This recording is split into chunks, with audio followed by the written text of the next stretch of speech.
मौत से डर किसे नहीं लगता, लेकिन जो मौत को अपने काबू में कर ले, असल में वही होता है असली हीरो। स्नैकमैन के नाम से अपनी पहचान बनाने वाला ये शख्स सतीश जिस सांप को पकड़ रहा है, ये अगर आम आदमी को एक बार डस ले तो शायद आम आदमी पानी भी ना मांग पाए।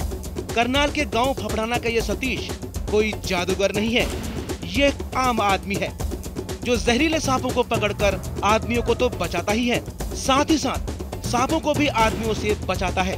हरियाणा के विभिन्न हिस्सों के साथ साथ देश के दूसरे राज्यों में जाकर सांप पकड़ने वाले सतीश को बनाए जा रहे शिक्षण संस्थान से कोबरा सांप पकड़ने के लिए बुलाया गया था। फोन आया था यहाँ कुरुक्षेत्र से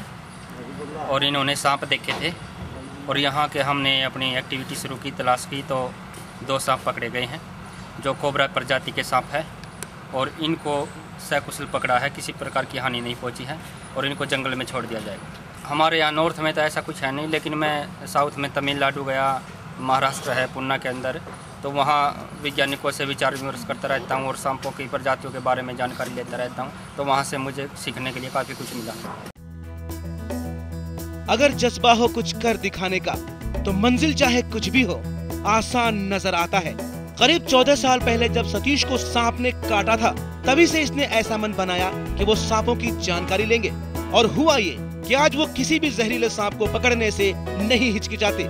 इसके लिए सरकार ने उन्हें सम्मान तो दिया, लेकिन सतीश को इस बात का मलाल है कि सरकार ने उसके इस साहसपूर्ण काम के लिए उसे इनाम नहीं दिया।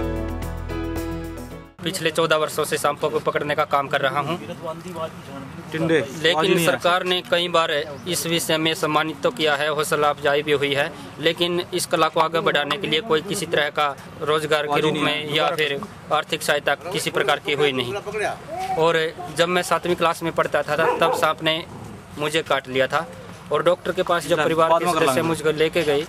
तो डॉक्टर ने बोला था आपको जहरीले सांप ने नहीं काटा। मेरे मन में ये थी कि सभी सांप जहरीले होते हैं, लेकिन उसी दिन से मैंने ठान ली थी कि मैं ये पता लगाऊंगा कितनी प्रजाति जहरीली होती है और हमारे यहाँ किस प्रकार के जहरीले सांप मिलते हैं और किस प्रकार के सांप जहरीले नहीं।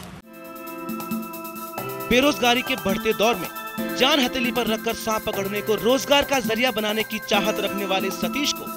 जरूरत है सरकारी मदद की, जिससे लोक सेवा के साथ साथ वो अपने परिवार के लिए 2 वक्त की रोटी भी जुटा सके। जनता के लिए कुरुक्षेत्र से मेघराज मित्तल की रिपोर्ट।